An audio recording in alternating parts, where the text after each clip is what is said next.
All right, there we go. And we are live. So, good evening, everyone. It is Mary, the host of the Singles Oasis. So, we want to welcome you for our live segment titled Singles and Succession Planning. I don't know about you, but I am so excited because I have a special guest, and our special guest is the one and only attorney Ernscie Augustin. So, hi, Ernscie. Hi, everyone. So, really quickly before I introduce Ernscie, just a couple of things. I just want to remind everyone the foundational scripture for the Singles Oasis: where there is no counsel, the people fail, but in the multitude of counselors, there is safety. I also want to remind our singles that wisdom is the principal thing. So, therefore, get wisdom, and with all that getting, get an understanding. So, singles, again, this is our special segment dedicated to succession planning. Singles, we need to get our affairs in order. So, let's talk about succession planning. So, this is not a conversation that you should put on the back burner. So, again, I am the host of the Singles Oasis. Before I turn the floor over to Ernscie and before we start our dialogue about succession planning and estate planning and the like, I just want to put out a little disclaimer. So the conversation that Ernscie and I are having tonight is for informational purposes only. So this conversation does not constitute, nor does it create an attorney-client relationship between attorney Ernscie Augustin, between attorney Mary Bowen, and between the law office, the Augustine law offices. So again, this is just an informational segment. So please do not construe this segment as neither one of us giving anyone legal advice tonight. So now that we have that out of the way, I want to take a moment to have our guest introduce herself. I would have her read her bio, but instead, I'm just going to save her the trouble of me reading her bio. And Ernscie, why don't you tell our audience who you are, what you do? So just tell us a little bit about you. Hi, everyone. First off, I want to thank you, Mary, for the introduction and for the invitation to your lovely podcast. I had the opportunity to watch some of the previous streams, and it's very informational and educational, and I really appreciate what you're doing in the community. So it's amazing, and I'm happy to be here. So as Mary said, my name is Ernscie Augustin. I went to Michigan State for undergrad and law school. I practice law here in East Lansing, Michigan, but we do practice statewide. So as Mary had the disclaimer earlier, I don't practice in other states. So if you are watching in another state, just keep that in mind. I practice estate planning, probate litigation, estate administration, and also family law, which includes divorce law. So I'm happy to be here and excited to get started. Awesome, awesome, awesome. So before we dive into more of our questions, Ernscie, what made you choose estate planning as a practice area? I mean, did you go to law school specifically for that particular practice area, or did you have something else in mind? Well, it's funny that you asked because I didn't really think about estate planning when I was in law school. I wanted to practice family law, which is funny because I do practice family law now. But after my first year in law school, I interned at the Ingham County Probate Court. And that gave me exposure to estate planning, administration, and probate litigation. And I loved it. So I spent my summer there visiting wards, aka people that have guardians and conservators. So we would go to their house and do evaluations, or to the facility where they're at, and we would then present the report to the probate judges. And so I really loved it. And I thought, you know what, it would be amazing if you could do probate and family law, because I could see the overlap even when I was in law school. And I was blessed enough to start at a probate firm after law school, and they did estate planning and elder law and Medicaid. And so when we started the practice, still practicing those same areas. So I like to say we work with families, whether it's individuals or collectively, and it's just awesome to be able to see the connection between the two areas and the overlap. So, oh, that's awesome. So, speaking of estate planning, like, what exactly is estate planning? Like, what does that mean? Okay, so estate planning involves a variety of legal documents One is a will. I'm sure many of you probably have heard of a will, trust, medical and financial power of attorneys, deeds. So they're pretty much legal documents where you're instructing your loved ones or the court, the public, on how you want your assets to be distributed, but also who do you want to name in charge of your affairs if you become incapacitated or after you pass away. But also with the trust, for example, you can manage that while you're alive. So there's different things that an estate plan can do and different benefits for you. But essentially, it gives people instructions on what to do, the people that you name to be in charge. Awesome. So should we wait until we get older to think about estate planning? Like, when is the right time to think about it? That's a great question, because there is this misconception that individuals that are older should think about estate planning, or individuals that are rich. So there is this misconception that some people think, I'm not rich, so therefore I don't need a will. But no, once you become an adult, there are benefits to getting a power of attorney, for example. We're near Michigan State, and I'm like, oh, a 20-year-old could benefit from having a power of attorney, because technically, once you reach the age of adulthood, no one could really make medical and financial decisions for you if you become incapacitated. Now, you may see that there are institutions that are lenient, but legally, that really shouldn't be happening. Again, people may be lenient in some of these other spaces where if you don't have a power of attorney, then they may still allow your parent to come in and make decisions for you.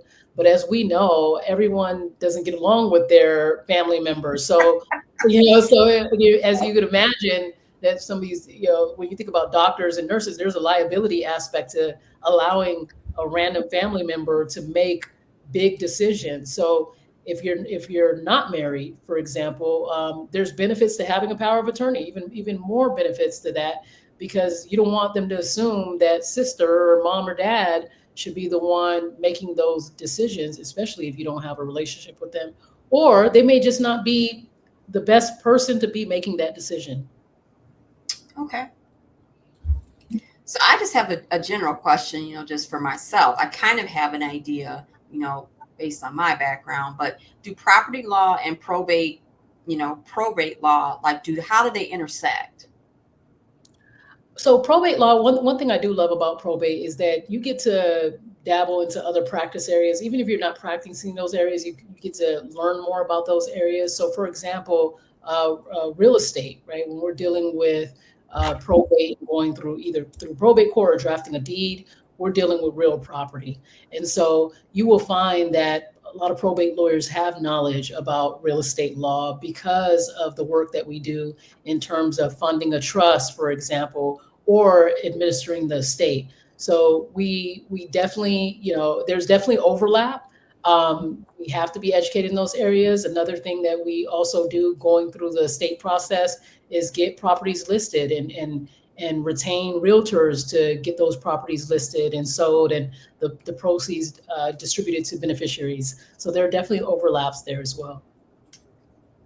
Okay, let's talk about some of the terminology you may have mentioned, a few minutes ago, just for clarity for purposes of the audience. So you mentioned something about a will. What's a will?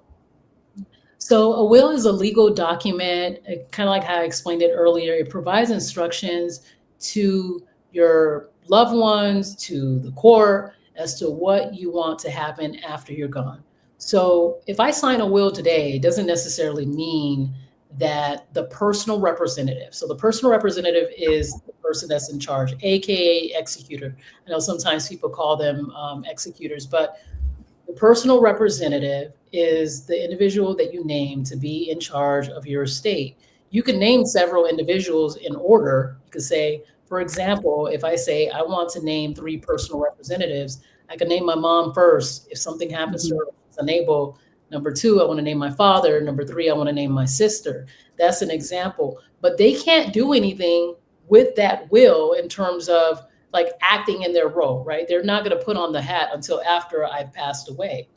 Right? So once I pass away, then they can start acting as personal representative, but it's usually they have to go through the probate court.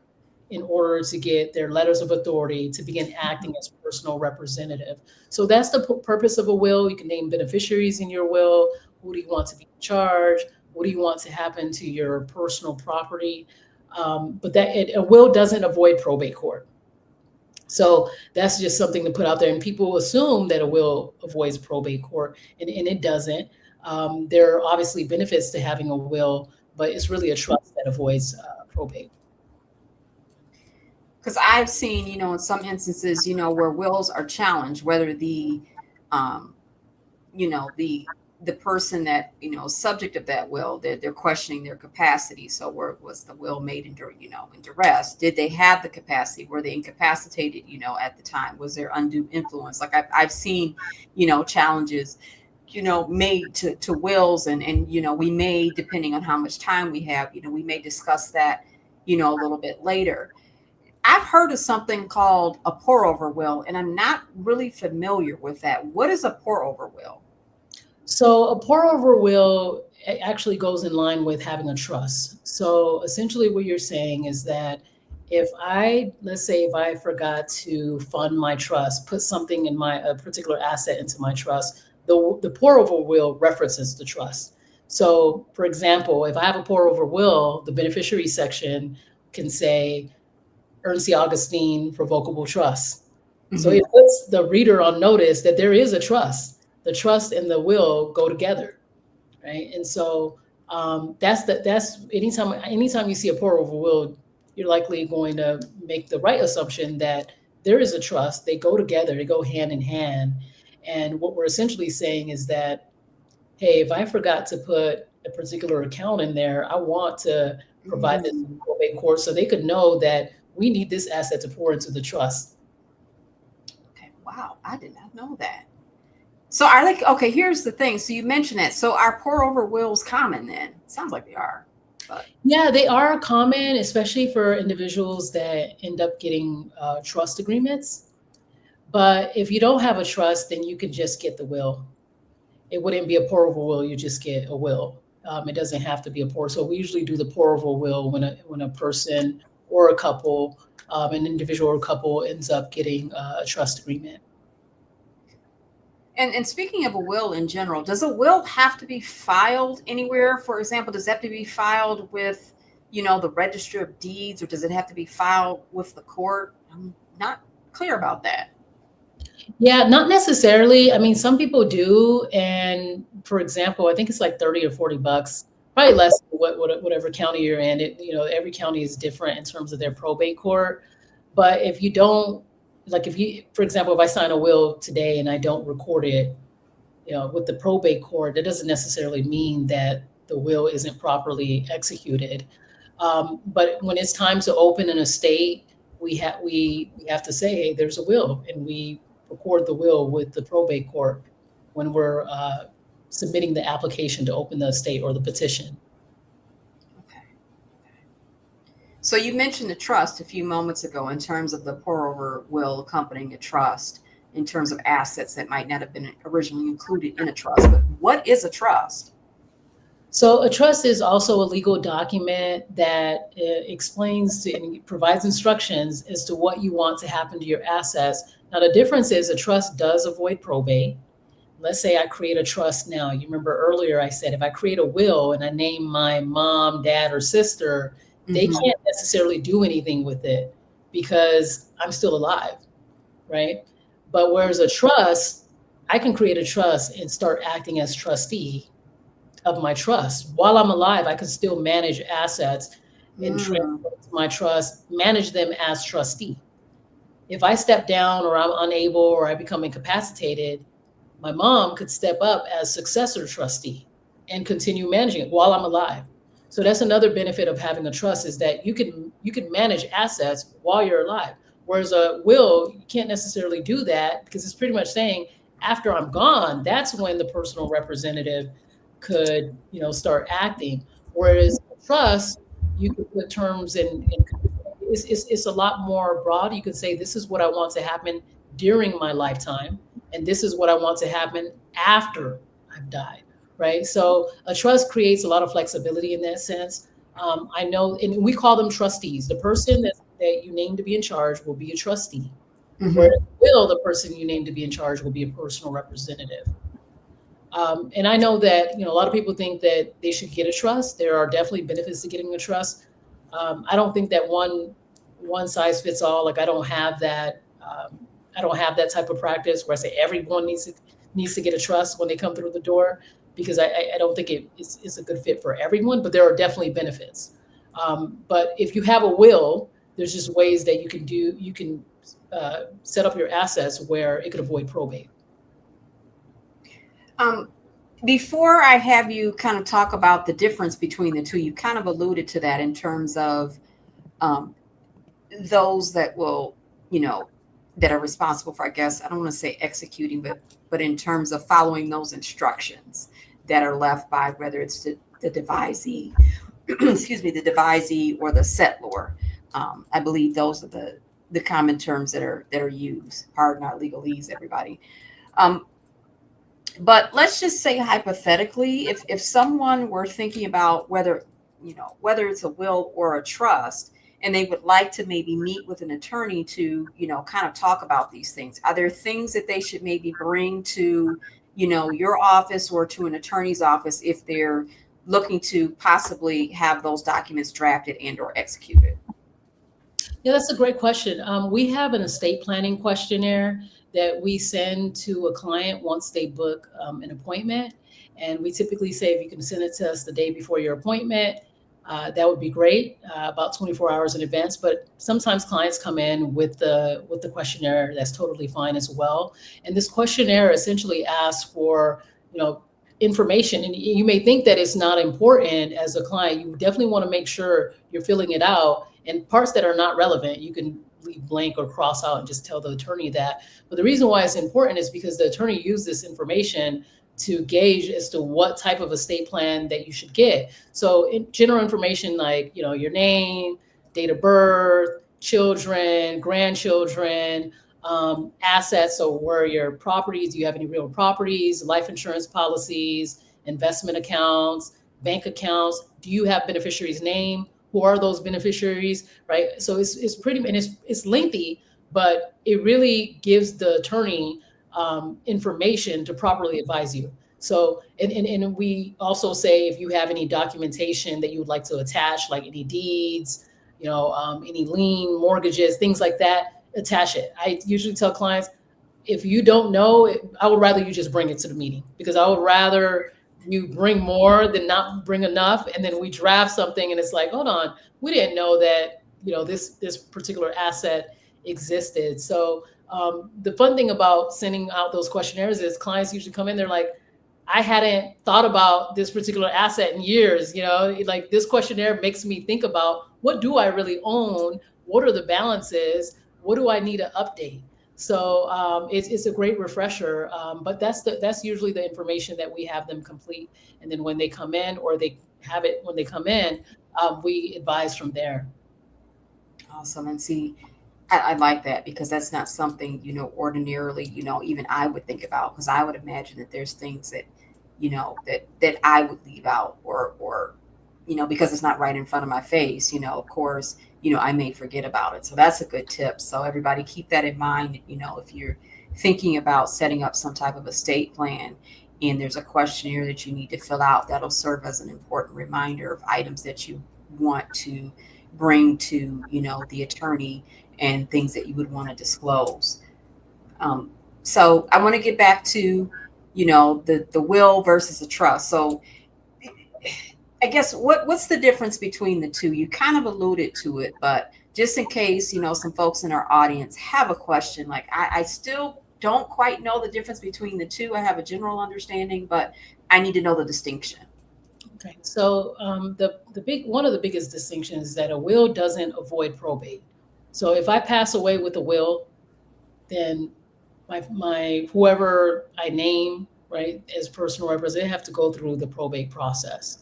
A trust, it doesn't go through the probate process. Now there are exceptions to that, especially if we end up in litigation. But generally speaking, a trust it avoids probate. So this means that, for example, if I do a trust and it avoids probate, Mm-hmm. it's not open to the public, right? No one really knows that I have a trust besides those beneficiaries and the trustee and the individuals that are required to get notice. Whereas a will, another difference is the privacy component. Um, Mm-hmm.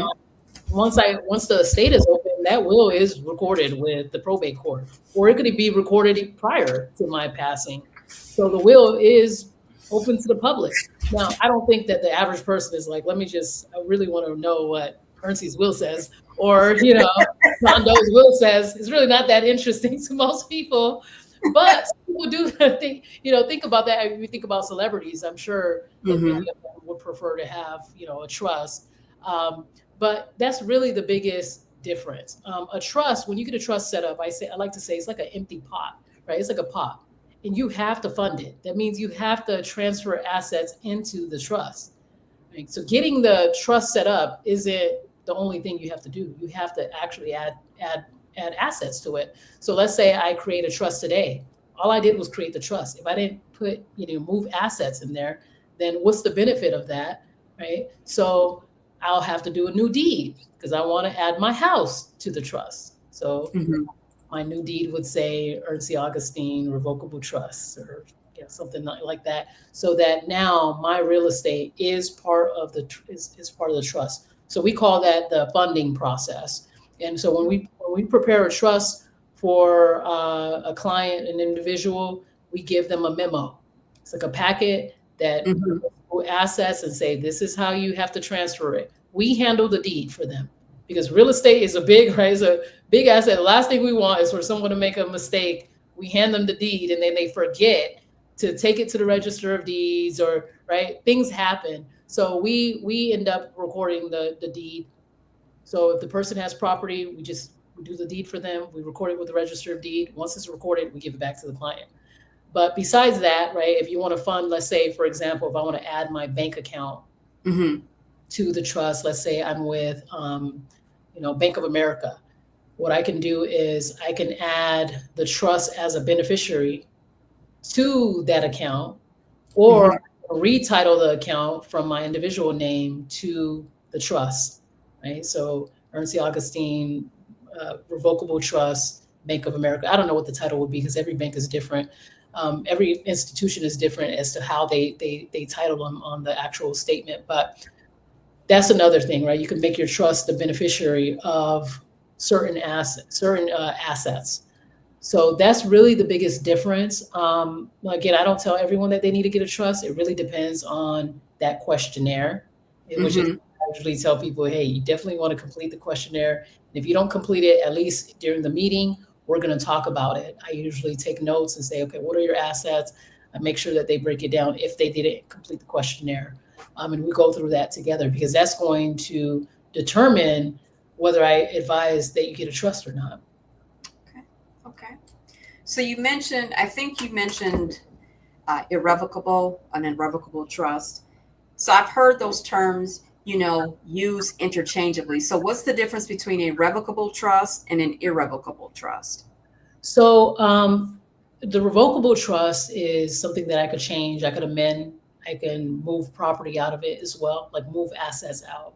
Whereas an irrevocable one mean that you can't. You can't do. It's not as flexible, which is the reason why I rarely do them because it's not as flexible, right? So Right. a revocable one, pretty much, you relinquish your control over those particular assets once you put it in the trust that you can't revoke. So I don't generally do those because I mean, to relinquish control over your assets, it is a big deal. Um, Mm-hmm. and so that's really the difference. Most of the trusts that I do are revocable. So you could come back later and amend. You could come back later and say, I want to move something out of trust, so long as you have capacity. So I know that we didn't touch on that yet. Maybe it will come later, but when you get an estate plan done, right, you're of Mm-hmm. sound mind.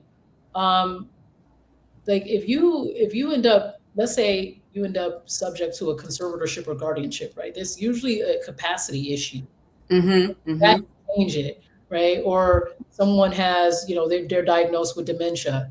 Now you want to change it, you can't come back and change it, right? Because now it's an issue for like, do you know and understand what you're doing?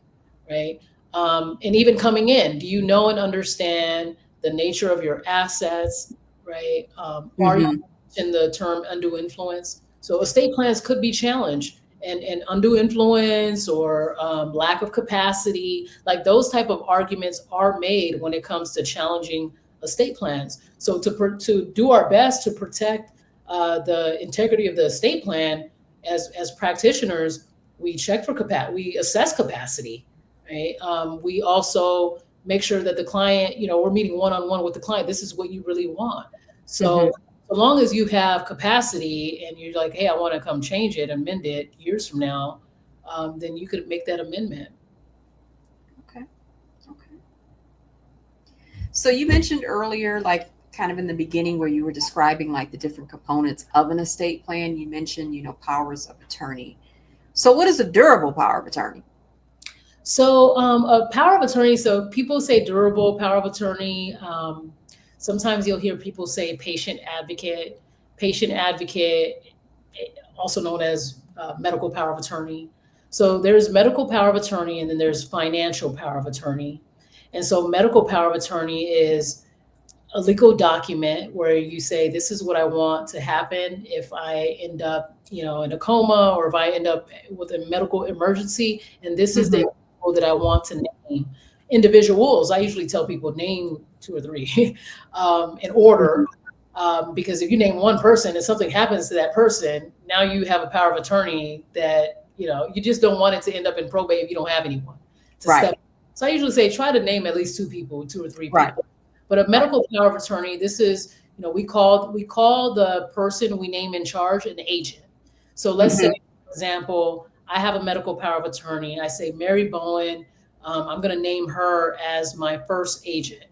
So you're my first agent. My sister's my second agent. My dad is my third agent. Now I have three people. If something happens to Mary, she's unable to, at least I have a second person that could step up. This is usually why I tell people name two or three people. Because what you don't want to happen is you create one and something happens to the person you named a year from now. And then now they're like, hey, who should make medical decisions for this individual? It Right. gets you back to square one, right? So in the state of Michigan, we usually say two doctors have to verify that you're unable to make your own medical decisions before your agent can step in, right? Whereas financial power of attorney, you can put that language, or we do it where, hey, you know what? Even if I have capacity, like my agent could make a financial decision for me under the financial power of attorney. The reason why I drafted that way is because if I have an emergency, right, the last thing I want my agent to run into is I need to go get a bunch of doctor statements. And I can't even pay her mortgage, or I can't even pay her car. I can't even, right, make financial decisions. And usually when you're making financial decisions, you're under pressure. And there's these deadlines and due dates for these bills that need to be. Mm-hmm. Mm-hmm. And so for financial power of attorney, we call them agents as well. Usually I advise clients when they get one done, especially if they're up there in age, it doesn't hurt to provide one to your medical care provider. Let them know that you have a power of attorney. And they usually ask that in the questionnaire when you set up a doctor's appointment. They usually have a box to say, hey, do you have a power of attorney? They want to know for a reason, right? Because this is the individual you're going to name to make medical decisions. When I talk to clients about medical and financial power of attorney, so they're both different. One is for medical, one is for financial Mm-hmm. decision. And whether you have kids or not, name someone that you believe could actually do the job well. Yes. It, Yes. it is a lot of work, but I like to use the example as, if you know that the person that you want to name for medical doesn't, do well when it comes to visiting hospitals or Mm-hmm. talking to doctors, you might not want to name that person, right? Right. Some people they don't have the personality to make those medical decisions, and it is a hard decision to make, especially if your loved one is in a coma or has been in an accident. Do you think this person would be stable enough to make those medical decisions for you? Right. So sometimes I have clients tell me, well, that person is way too emotional. Let me put them on the financial side rather than the medical side. Right. Because if it is a big emergency situation, this person is going to have to communicate with the doctors, the nursing homes, the nurses, and are they going to be able to, withhold that? That's a lot of pressure. And for the financial, right? I usually say, name someone that you think is responsible with finances. And you wouldn't want to name someone that has like a gambling problem, right? So it's Right. like, Or can't balance a checkbook. right. So name someone that is going to do the right thing and keep people informed. And again, these roles that I'm talking about, agent under power of attorney, trustee under the trust, personal representative under the will, they all have a legal obligation to act, right? They have duties that they must fulfill. So if they do abuse them, they could be sued, right? So Right. so now we'll go into probate litigation. But if they do try to steal money from your account, and it comes to someone's attention, they could be sued as power of attorney, right? So you want to name someone that you trust would actually do the right thing, would step up, right? And so sometimes I have clients that say, well, I'm going to name my daughter medical power of attorney because she lives 10 minutes away. That's a good reason. Or my daughter's Mhm. already a nurse, so yeah, she Right. understands. Or my son, he's an accountant, right? Like, but they don't have to have those careers to do the right thing. Also, if that person you name has questions, they could hire a lawyer. So that's another thing. A lawyer could represent the power of attorney to help them fulfill their duties. Wow. You also want to name someone that is confident enough to say, I don't know what I'm doing, or I need help, so that they can reach out to a professional so they can make sure that they're fulfilling their duties. We represent trustees as well. We represent power of attorneys as well, right? When they need to do their annual accountings and get their finances together. Or sometimes if the medical power of attorney, they call us sometimes and say, hey, we're running into issues with this hospital. Okay, put me on the phone with the doctor, right? It's one of those things where sometimes you do have to push back and say, I'm power of attorney. I don't know what I'm doing, or this particular institution is giving me a hard time. Let me, Mm-hmm. Mm-hmm. so the attorney could represent me as the agent. Who's Okay. benefiting that? I'm learning so much new stuff right here. I'm trying to tell you, like you could tell that this is just fascinating to me. This is like so fascinating to me. I mean, I'll put it like this. It didn't really capture my attention, in law school, but just now as we're, talking about this and having a conversation about this is really interesting. It's also putting some of the case law that I have read. It puts a lot of it in context now. So that's something to think about. And I just tell this, to my audience, like when you're thinking about, your those power of attorney documents, really think about who is responsible, who would be integritous enough to carry out that responsibility as your agent for your financial power of attorney, and who is cool, calm, and collected and can make a difficult medical decision on your behalf, Absolutely. as your healthcare advocate, because they may have to make decisions that might be a life or death decision. I believe I've seen some durable power of attorney documents where a decision has to be made as to whether the person is going to be made comfortable or that person is going to remain, on life support. I mean, these are the types of things that you have to consider if you decide to serve as someone's medical power of attorney, or consider the financial responsibilities and potential ramifications if you are choosing to serve as someone's financial power of attorney. Because again, a lot of responsibility will weigh on your shoulders. Absolutely. Ernscie, why is it important for like me, other singles? Why is it important for us to have powers of attorney? Why is it important? Well, it's important because you want to have the choice, right? To say, this is who I'm naming to make medical and financial decisions for me, right? And I do power of attorneys for married couples as well. And I tell them, what if something happens to the both of you? Right? That happens sometimes too. The couples in a car accident. It's like, who's going to make decisions, right? So you want to be able to make that choice. A power of attorney also avoids probate. Generally speaking, if you have a power of attorney, then if something does happen, your loved one doesn't have to go through the probate court to get a conservatorship or a guardianship.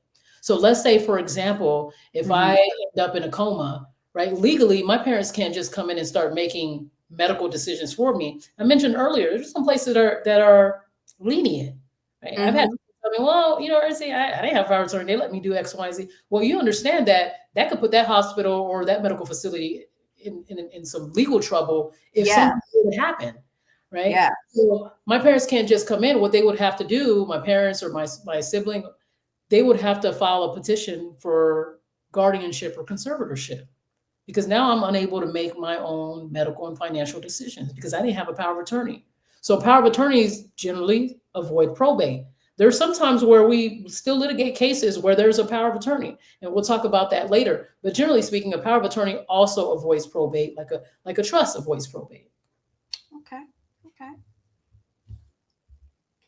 So we talked about this the other day, while we were at the pool. We were talking about, people cutting corners. People are going to Home Depot and they're purchasing these form documents that, would serve as estate planning documents. I've even seen instances of this, when I was previously in private practice, where individuals are, maybe obtaining some forms, these generic forms, off the internet. And, some people balk at, I really don't want to retain an attorney. I really don't want to contact an attorney. I don't really want to spend the money on having an attorney draft my will when I can go grab something from, a retail store and, I can just fill in the blanks, or I can just look and see what's on the internet and use some type of quasi legal, search engine, and then whatever yields, I can just piecemeal and put this together. So I say all this to say, Ernscie, you know me, I'm just going to be blunt with it. Why should we not use these forms? Why do we have to be careful about cutting corners? Why? I that's a great question, Mary. I've seen it. I know you've seen it. I've seen it as well. And sometimes people think that they're saving money up front, but it's going to cost you thousands later, right? Because now if you go and buy a deed or print one offline and you execute it without any legal advice, right? No attorney reviewing it to even, say whether your wishes are being fulfilled through this generic form, right? These places that you're printing them off online on these websites or buying them from these stores, they're not giving you legal advice. You could lose your house, right? These are big things that there are major consequences to signing documents that you don't fully understand, which is why it is better to pay an attorney to do it, right? Rather than, because what happens is if that particular document isn't executed well and you're alive and you're trying to get it fixed, now it's going to cost more to try to undo that mistake. Now, if you pass away and then your beneficiaries find out that there was a mistake, that can end up in litigation, right? So now your estate is spending thousands. If there's money in the estate to even pay this lawyer, now you're in litigation. It's going to cost you way more after the fact, rather than what's a few hundred. I tell people, what's a few $100s to a house, right? Most people, the house is their major asset, right? What's a few $100s to get an attorney to do a deed, rather than you go do it yourself, you sign the wrong thing and either lose your house or ends up in litigation. Even if you win in litigation, you've already spent thousands of dollars having an attorney on both sides, right, arguing as to the validity of the document that you decided to print offline. I usually say a deed is one of the riskiest things to do on your own, because I've seen that. I had a client some years ago and she got a deed. I didn't even know some of these stores sell deeds, but she got a deed for like $20, signed it with her son, and got it recorded for her house that she worked hard all her life to pay. And she's a single individual, worked hard all her life, paid off this house. She's living in the house with her son. And what she really wanted was to say, this deed says if something happens to me, then 100% goes to my son. Vice versa, if something happens to my son, 100% goes to me. But the deed that she signed says we're 50-50%. We're 50-50 in terms of ownership. And that's not what she wanted to do, but she didn't have a lawyer review this. Mm-hmm. So the Mm-hmm. son ends up passing away, and guess who comes in and say, I'm entitled to his 50%? His new spouse, right? Now, mom can't say, oh, it was supposed to, really, it was supposed to go back to mom 100%. Mm-hmm. Mm-hmm. But that didn't happen. That ended up in litigation. Now she's fighting for her 50%, and she's not even in the house. New spouse is in the house. New spouse was living with them. All three of them were living together. But mom moves out and say, you know what, I want to give them their space. Right? They're newlyweds. Just for later, this new spouse is like, well, 50% is mine, and I'm not going anywhere. The 50% that was part of husband's estate went to her, when it really 100% should have went back to mom, because that's what mom wanted. Mistake is a hard legal argument to make. Right? It's a hard legal defense to make. When you're in court, well, they didn't know what they were doing. That's why they did it. That's a hard legal position to take, right? But they end up in litigation. They're fighting over the 50%. And so now you purchase something for $20. You could have spent a few $100s. Right? If she had an initial consultation with the attorney, she would have told the attorney.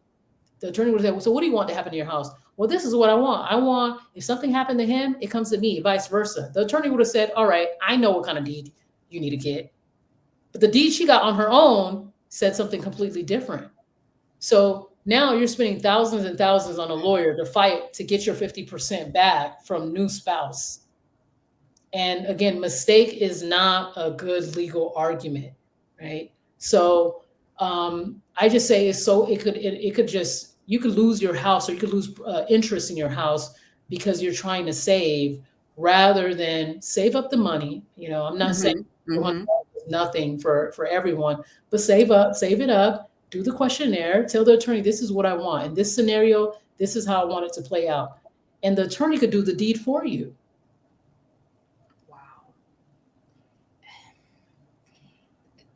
Folks, that right there is a classic example of why you should not cut corners.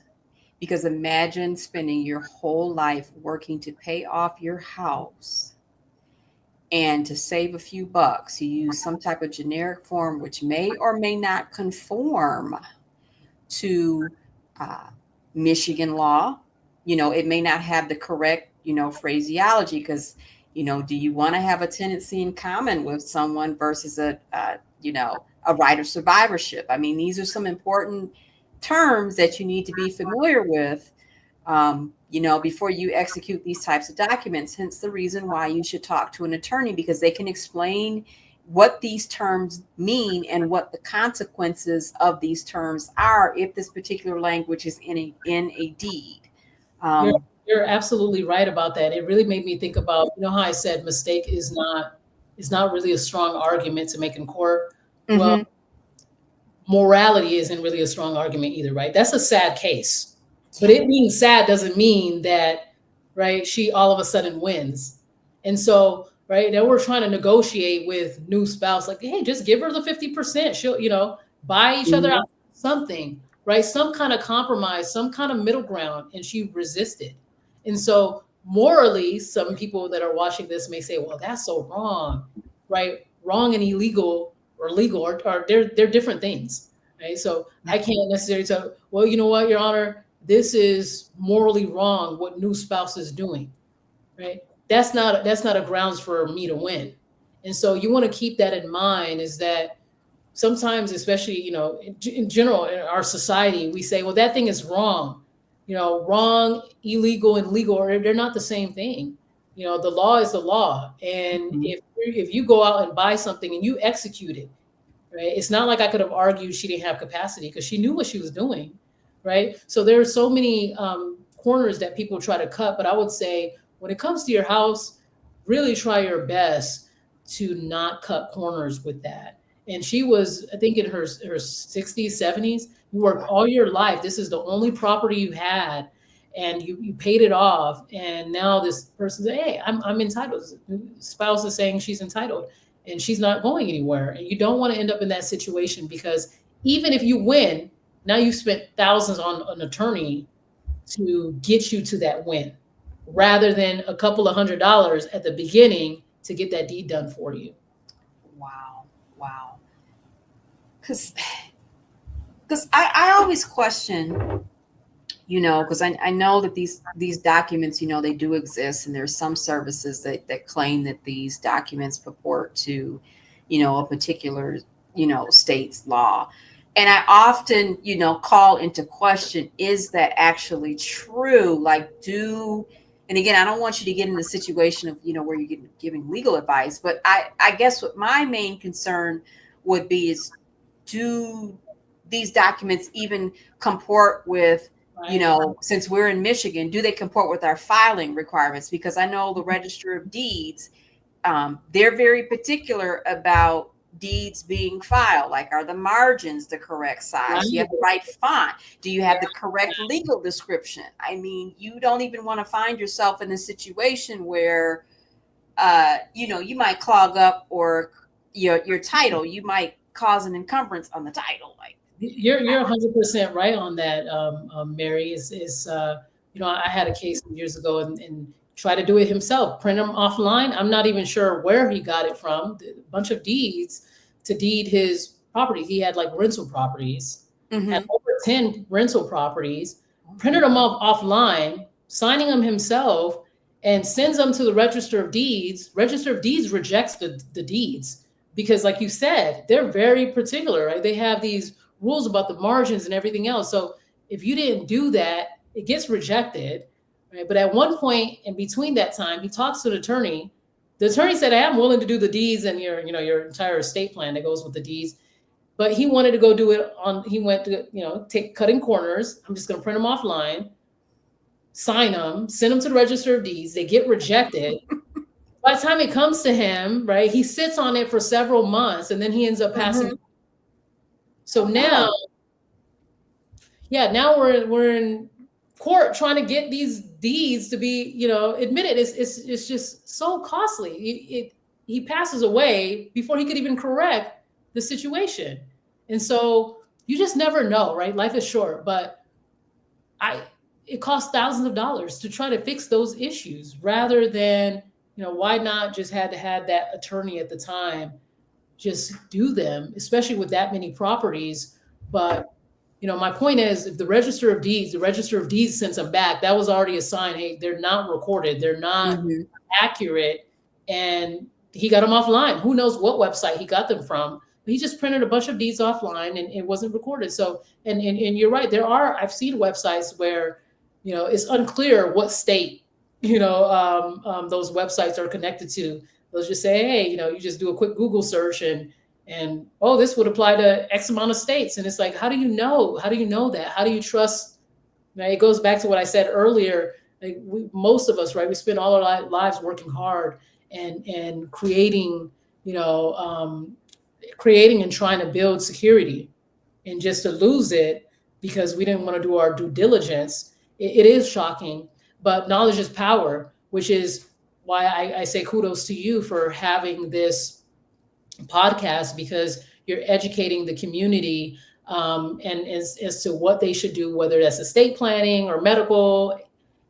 Kudos to you for doing that, because now people are going to know, like, hey, it is better just to talk to someone. And you know what I like to say as well, at least just have an initial consultation. It doesn't hurt to even do that, right? Like had the guy said, you know what, this attorney, if he would have taken those deeds that got rejected to an attorney, the attorney could say, you know what, those aren't recorded, right? Those don't conform with Michigan law.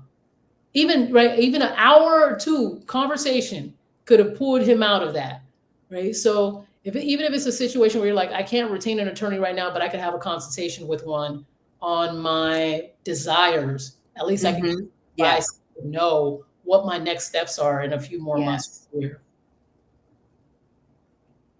And, folks, Attorney Augustin just, reiterated the importance of why we should not cut corners as singles. I mean, we are very sensitive that the times now are different. We know that, folks have to tighten down their belts, but please do not put your property at risk. Don't even consider getting a generic will or a trust offline. I should say online. Don't even do that. Like, please meet with someone that is competent and that has experience in this particular practice area at a minimum for a consultation. before you make that next step, because it could cost you more in the long run. You don't want to get tied up in litigation, and what you don't want is, you really don't want your beneficiaries to be adversely affected by the decision you made to cut corners, because it is costly to correct these types of mistakes. Remember, singles, we're trying to provide you with wisdom, because I know that this is an area that may not interest as many people. This is an area that may give people pause. But again, we're trying to give you some insight on what you should be thinking about and why you should get your things in order. You don't want to wait until something happens to think about this. Let's be proactive when it comes to our succession planning. So, Ernscie, you mentioned something earlier about, guardianships and conservatorships. So what exactly is a guardian, and when does a guardian come into play? So there are a couple of types of guardianships. There's guardianships for developmentally disabled individuals. That's a petition that could also be filed. And then there's guardianships for incapacitated adults. And then there's also guardian for minors. So we have guardians for adults and guardians for minors. So we talk about guardianship, you're dealing with the probate court. So let's say, something happens to me and someone needs to make medical decisions on my behalf. I don't have a medical power of attorney. Then it's probably my mom or my dad or my sister who would file a petition for guardianship. So a guardian manages medical affairs. So they're petitioning the court to be appointed guardian to make medical decisions on my behalf. So you can go through a court hearing, right? You file the petition and you go through a court hearing.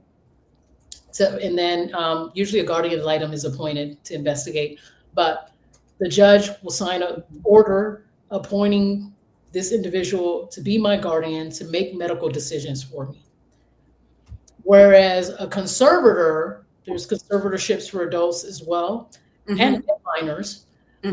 They're slightly different processes, right? They both call it conservators, but conservator for a minor, conservator for an adult.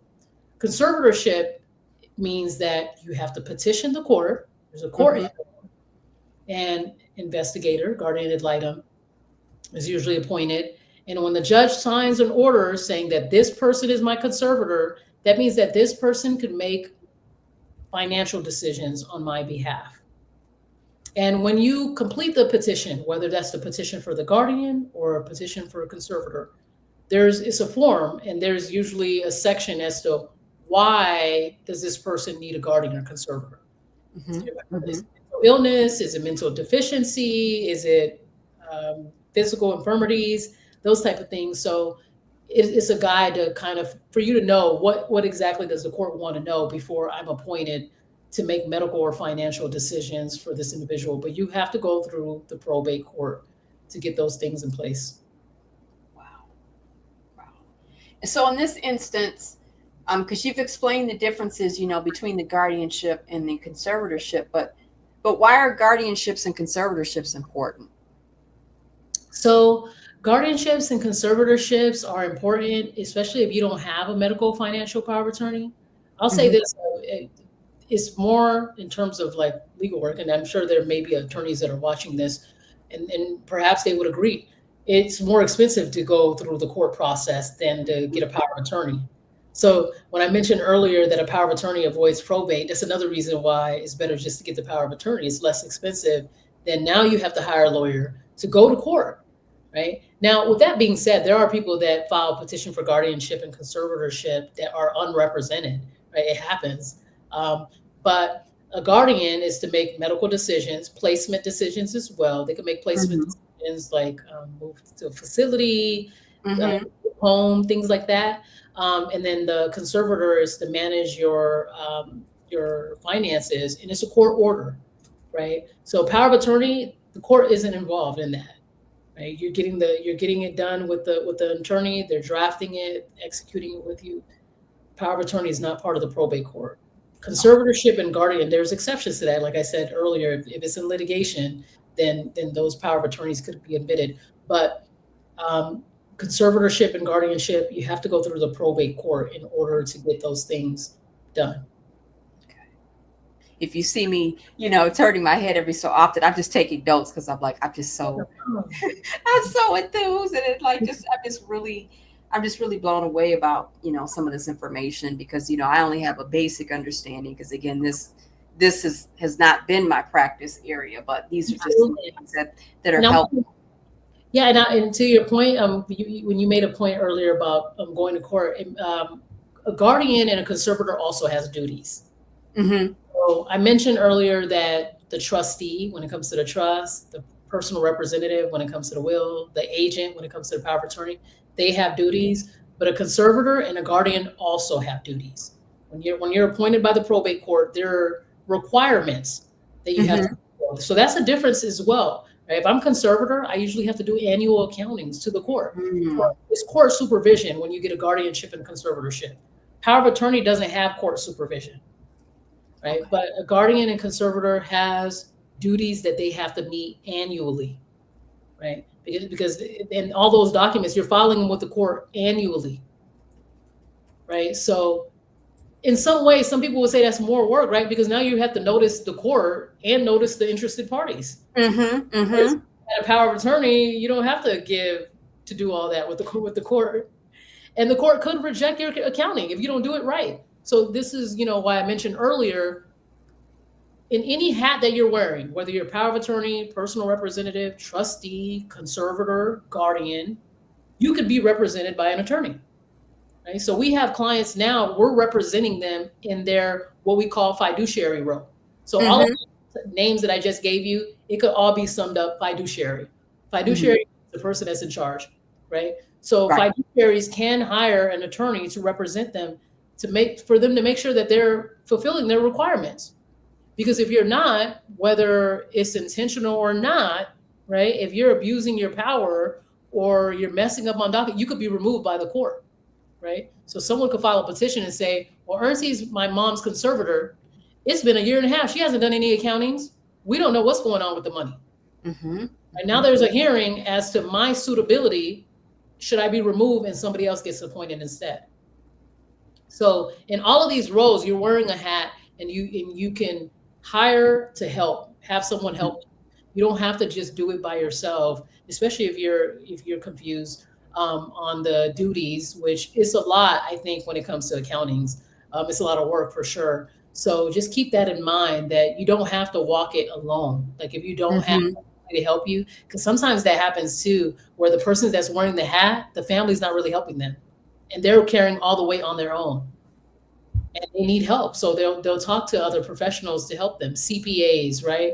They'll talk to someone to help them do the taxes annually or retain a probate lawyer to, make sure that they're submitting those reports on time to the court so that they don't get in trouble. So I just wanted to point that out.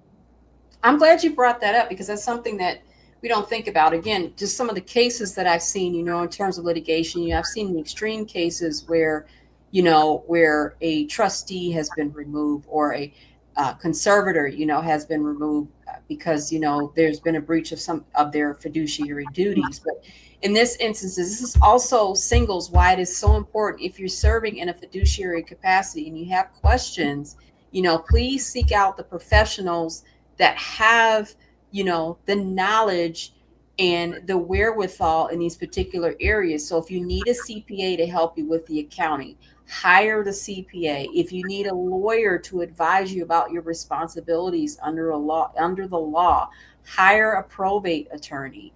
I mean, we're not just putting this out here just to put this out here. But again, this is just something that you can put in your toolbox. Like consider the conversation, that we're having, the different things we're talking about. Consider this as, a way to put some helpful resources and tools into your toolbox, regardless of where you are in life. Just think about these things. So we're talking about, we've kind of gotten to the point of like, court, like when things are actually gotten to the point where, we're at court. So there's some type of litigation involved. There's some type of probate litigation that has been instituted. So, and you've mentioned some ways in which we can protect our assets from being probated. So, having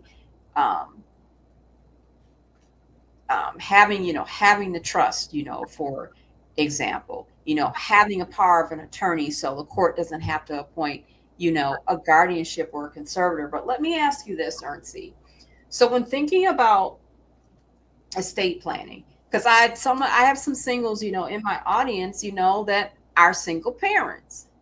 So for those singles that have children, you know, can they have an estate plan created, with their children in mind? And if so, how so? Yeah, you can, obviously, you can name your children as beneficiaries. You could also name who you would want to be guardian or conservator for your minor children as well. That could get tricky if the other parent is involved, right? Meaning the other parent shows up and they're like, "Hey, my parental rights haven't been terminated. I should be guardian and conservator." Okay, so just keep that in mind. But you can still name who you would want to be guardian and conservator for your minor children. If something were to happen to you in your will, you could also name them as beneficiaries. Now, if something were to happen to you and then your child, for example, right, you're saying, I want to leave my house for my child. If you put something like that in your will, you pass away, your child's like 12 years old, right? They're going to need a conservator to help manage that because they haven't reached the age of majority to be able to inherit that particular asset. So this is why I say you could name who you want to be guardian and conservator for the minor child.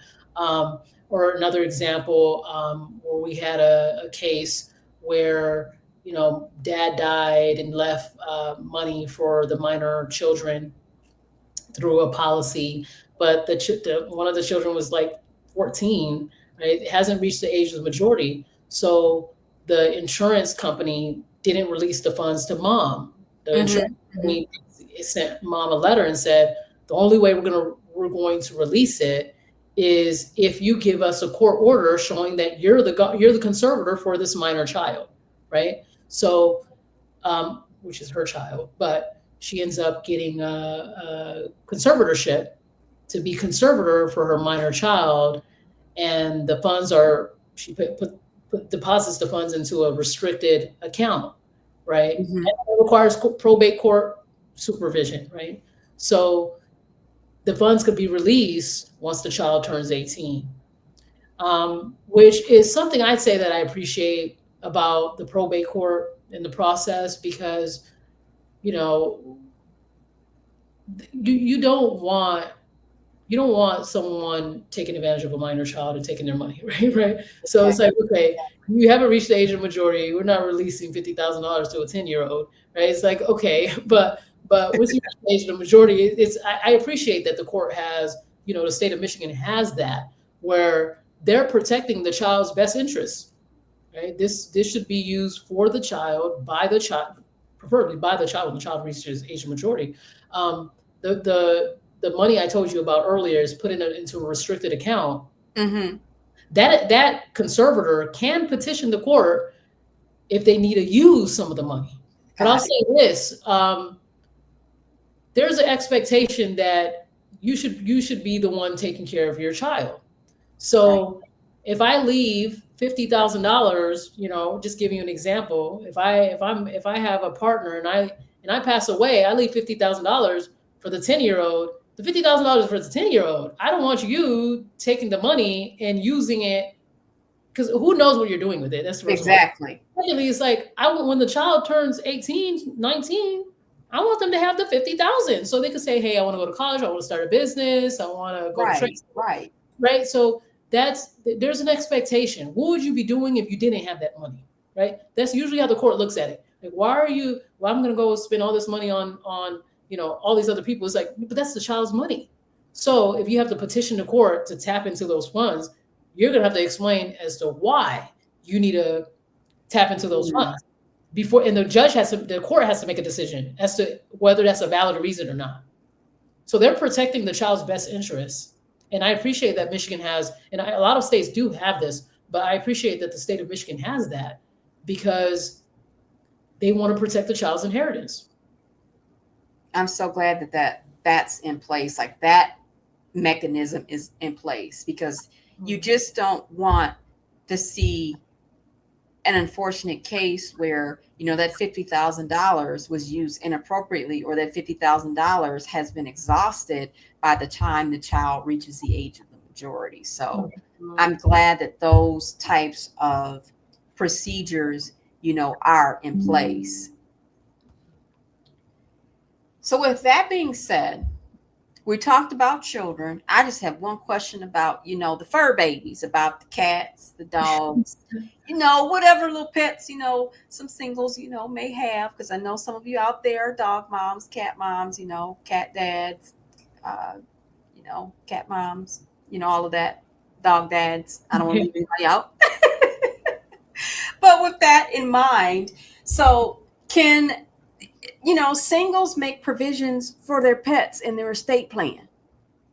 They can, and typically through a trust. So like a pet trust, to say, this is what I want to happen. If something happens to me, this is who I want to take care of my my dog, for example. Right. So it's definitely something you can do, and something you should think about if you do have pets. And even if you don't have a pet trust, but think about, which family member or friend, or you can have a conversation while you're alive and of sound mind. Like I tell my sisters, if something happens to me, I know one of you can take care of my dog, because they love my dog.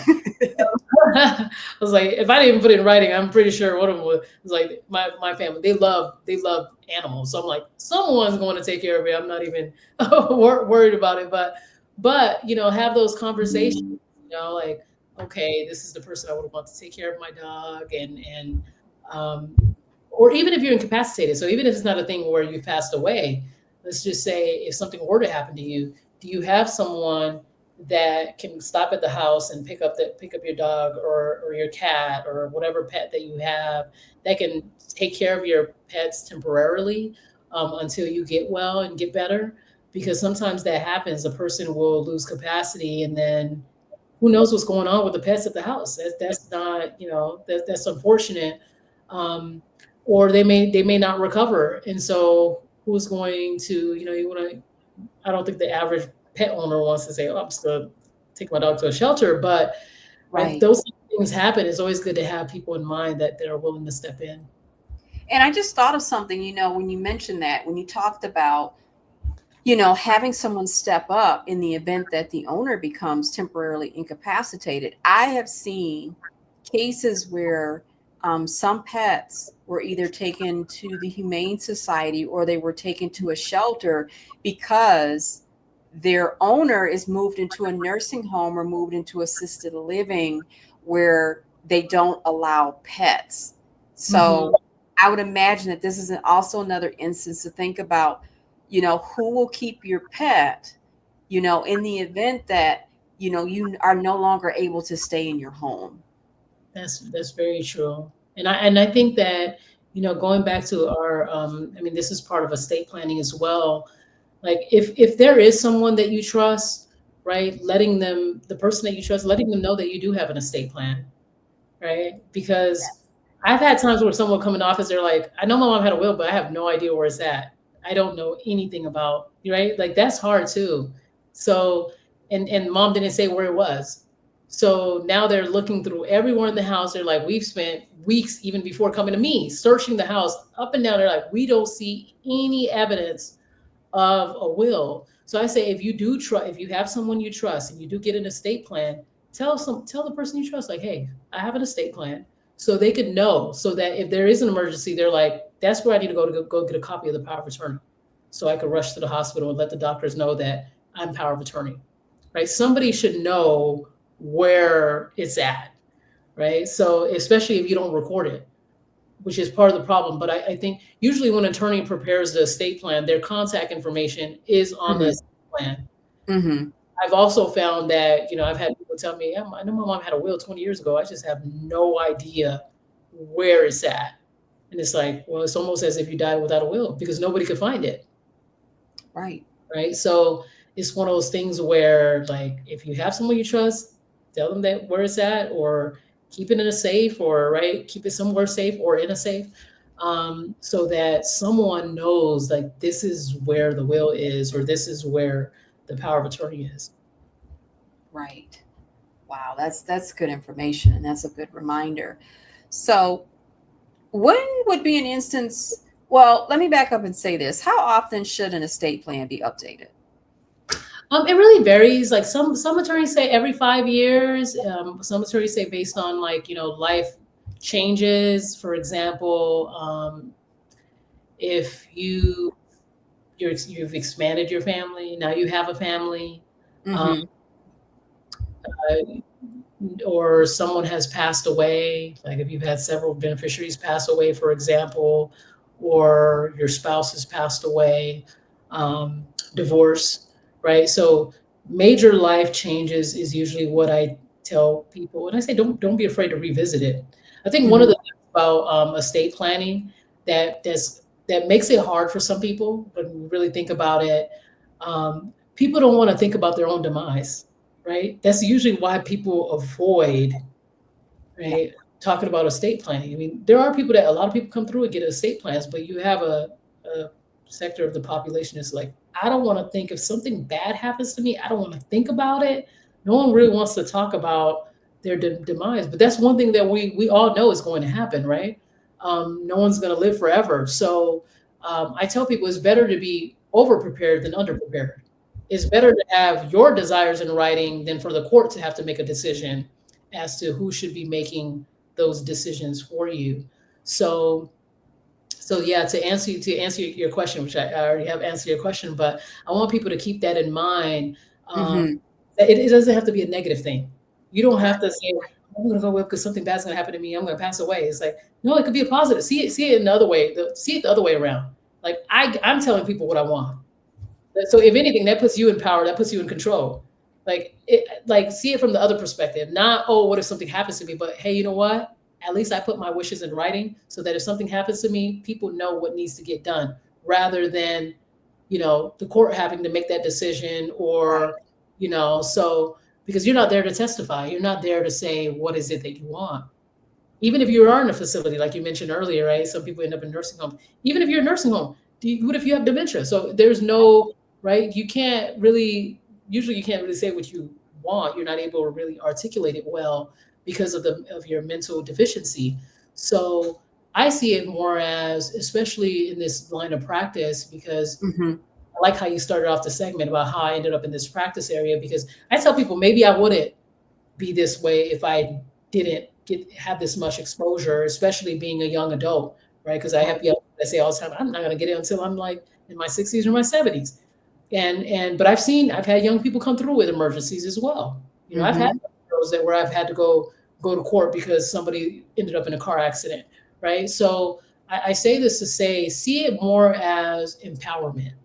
I'm empowered to put my desires and my instructions in writing. This is what I need to happen, and I'm of sound mind. This is the decision that I'm making. If it needs to be updated, because I've had people come in and they've had an estate plan 10 years ago. I had a guy come in from 30 years ago. I had to do his. It's like, okay, the laws have clearly, a lot of it has changed, but Right. right, you could amend your trust 10 years from now, 15 years from now. But I usually say if it's a major, and when he came in, his wife had passed away.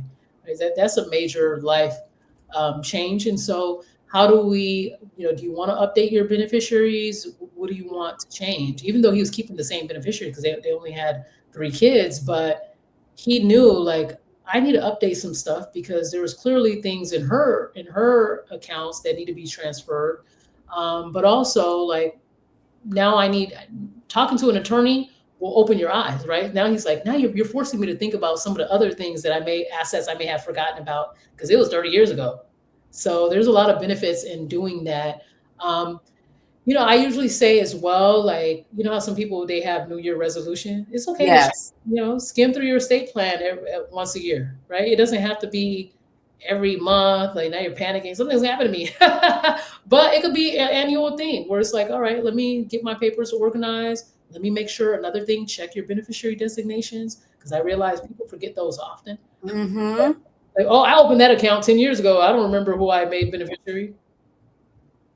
And that's really important. And now, I'm going to get to that question in just a moment. But singles, I also want to remind you, because, many of you have desires to leave an inheritance not only for your children, but your children's children. And having a good estate plan and state in effect, and in place, that is a way for your assets to be, pretty much gifted to or transferred to, the next line, the next lineage, the next generation. So don't necessarily view estate planning as foreboding. Let's just say that it's not foreboding, but the purpose of it is to, um, again, have things in order, so you avoid the cost of your family having to go to court when you're not around and no one knows what your expressed wishes are. You have these documents that will specifically outline,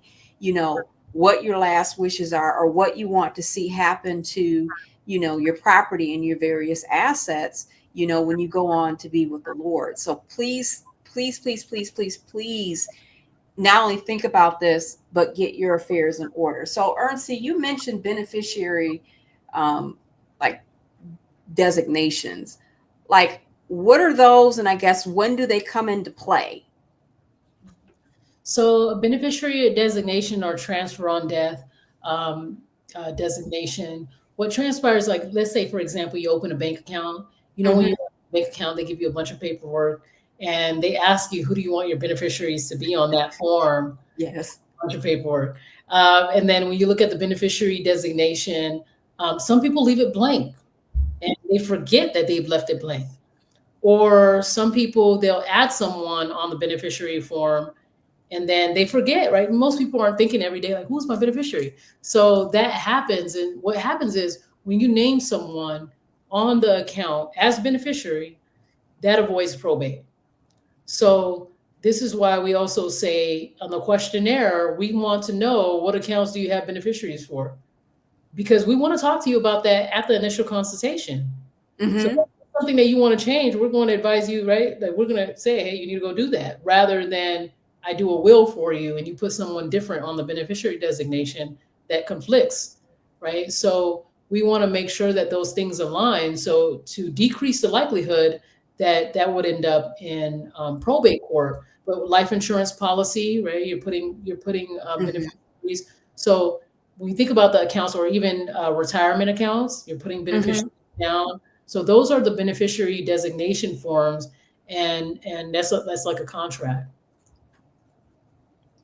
And with that being said, because I know you've talked about this, alluded to, matters going to probate, but I guess I've heard the term probate estate, and I don't want to assume that our audience is familiar with, a probate estate, but what is a probate estate and what items are considered a part of the probate estate? Yeah, so when we talk about estates, we're really talking about, and it's probate as well. So sometimes you'll hear people use them interchangeably. We're talking about your assets, right? So it's very similar to like a marital estate, right? We talk about marital estate, you're talking about married couples, their assets and debts and everything. So same thing with similar thing to estate. So my estate consists of, right, house, bank account, right? It consists of personal property as well. So it's not just, bank accounts, but when you think about your entire estate, assets, debts, liabilities, that's your estate. And, we talked about the probate court earlier, and the probate court has oversight over those type of cases, whether it's estates, guardianships, conservatorships, and mental health proceedings as well. Okay.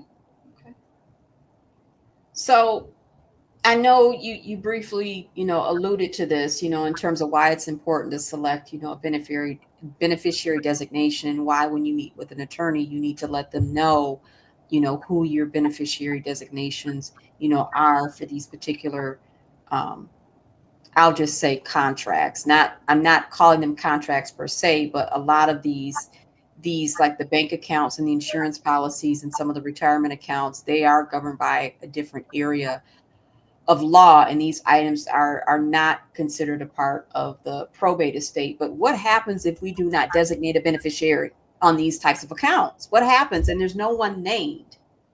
Yeah, if there's no one named, that account goes through the probate process. So I like giving examples. So for example, let's say I have 4 bank accounts and then 3 of them I name beneficiaries. That one account that I didn't name beneficiary is going to go through the probate process.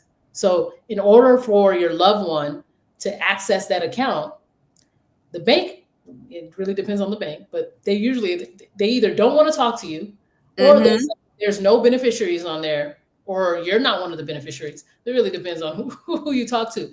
But if there's no beneficiaries, what they're going to say is you need to go get letters of authority.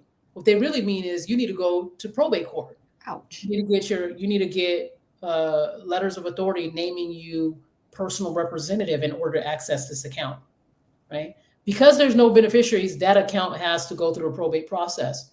So there are times where someone opens up a probate case just for one account, just for investment account. So even if everything else you have avoids probate, that one account could still go through the probate process. Sometimes it's the house, right? So this is why I tell people to check. Just make sure that you have someone named. If you don't have someone named, if you're planning to get a trust, talk to the estate planning attorney, right? Make sure you have that in your questionnaire, because imagine if that account has $100,000 in there.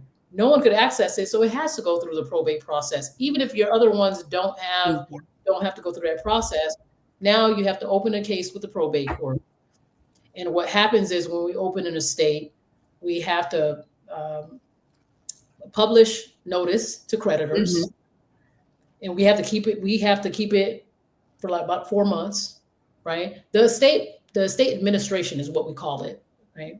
So after you pass away, now someone has to administer the estate. It's usually the personal representative. The personal representative is administering the estate.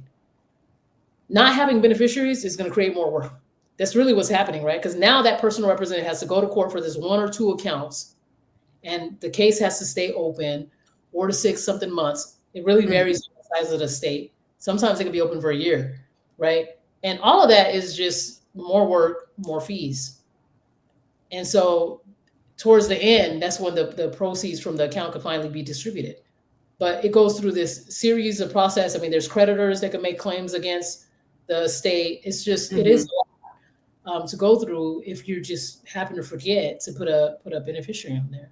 So putting beneficiaries avoids probate. So here's another thing then. So when should we update items that are not considered a part of the probate estate? So when should we update, those beneficiary designations on the bank accounts, the insurance policies, and those retirement accounts as singles? When should we do that? I would say kind of like a life-changing event. I would say to change it. Like obviously, if you go through a divorce, and there's divorce laws, there's statutes. We're talking about probate and divorce. Go through a divorce, go and change. I mean, I don't think the average person that goes through a divorce would want to keep their ex as a beneficiary. But and I'm not judging you if you decide to, but you would want to change, update that beneficiary if that's your desire. If the beneficiary passes away. So let's say, for example, I have a bank account, Huntington Bank. And if I have my grandmother as the beneficiary, one person, she passes away. Now I forget that I need to go in the bank and actually add someone else. Now that she's passed away, she's no longer beneficiary, right? Right. So technically, you don't have a beneficiary on that account. It could still end up in probate. So if one of your beneficiaries pass away or several of them pass away, go in there and add new beneficiaries on the form or add contingent. Sometimes when you look at the form, it has contingent beneficiary sections as well. So if you want to keep that in mind, right? If somebody passes away and it's like, oh, I forgot that this person was my beneficiary. And then now that they've died, and then if something happens to me, now that account is sitting without beneficiary, it still goes through the probate process. If you have a dispute, and I'm not telling you what to do, right? If you really have a dispute with someone, you're like, I don't like this person anymore.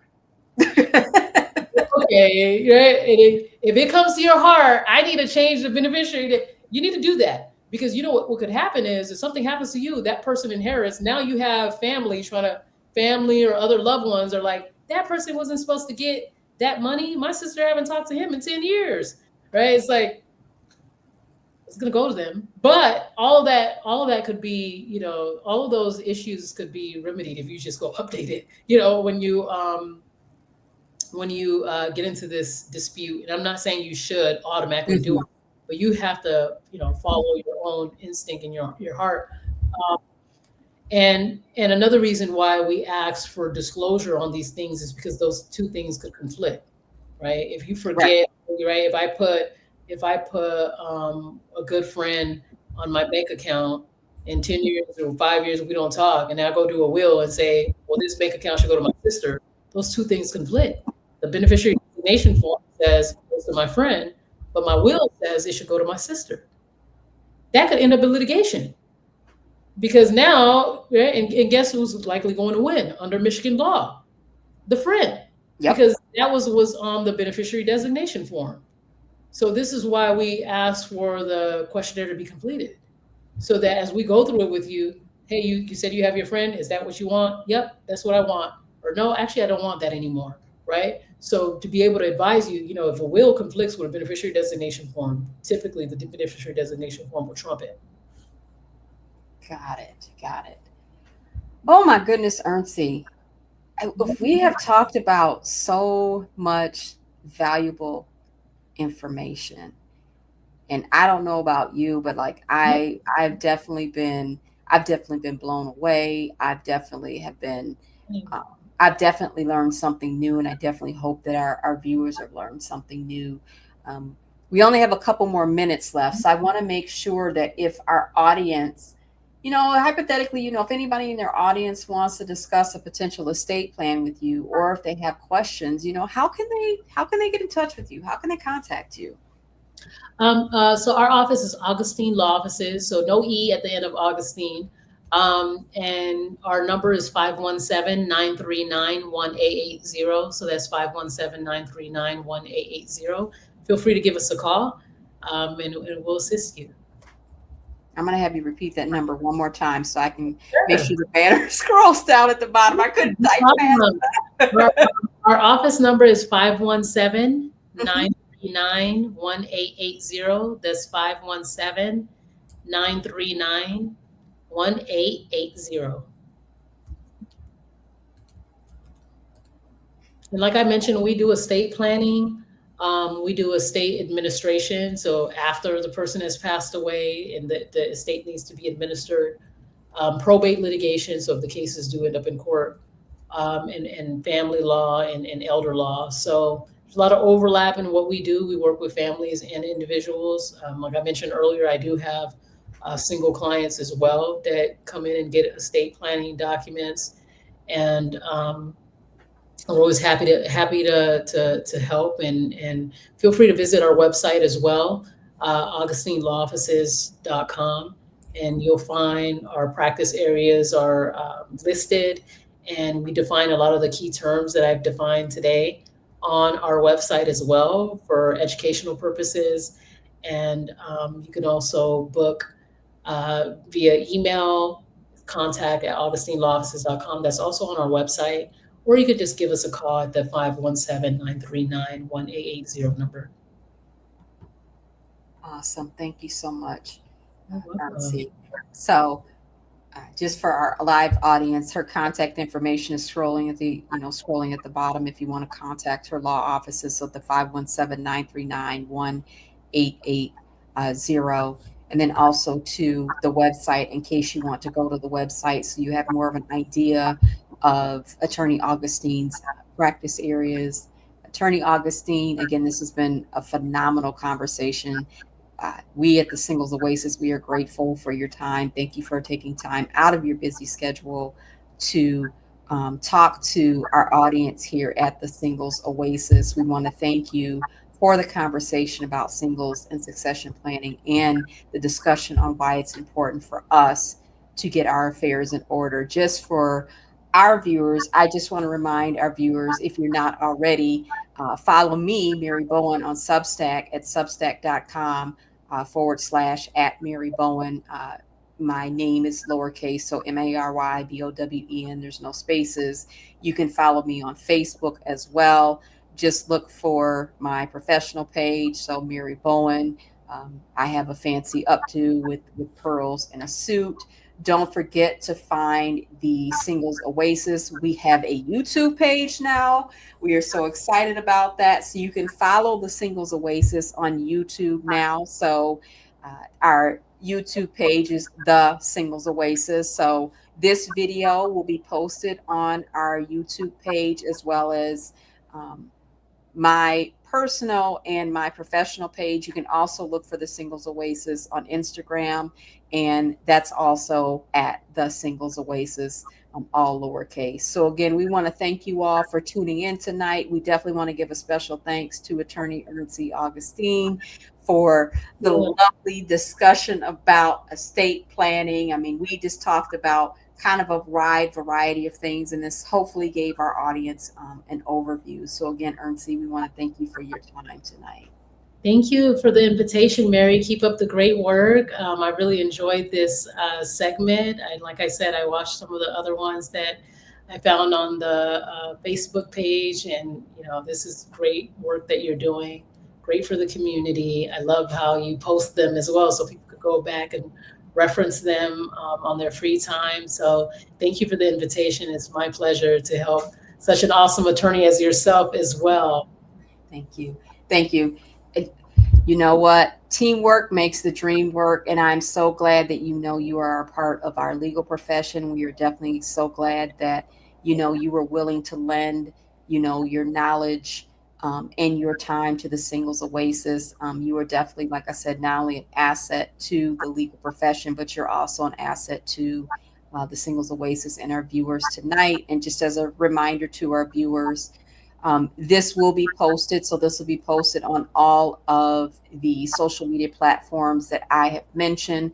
I will make sure that this most recent broadcast is pinned on my professional page as well. And I will also make sure that Ernscie has access to the same. So Attorney Augustine, I'll make sure that you have access to this particular segment so you can share that on your law firm's page and other platforms as you so choose. So again, we want to thank you all for tuning in tonight. Feel free to reach out to Attorney Augustine if you have questions about estate planning. Feel free to reach out to me if you have suggestions on future topics for the Singles Oasis, or if you need special prayer, or if you'd like to give us any feedback, please feel free to shoot me a message on Facebook or on YouTube as well, or on Instagram. So again, we want to thank you. And this is the conclusion of our Singles and Succession Planning Live segment. So thank you all and have a great night. Have a great night, everyone.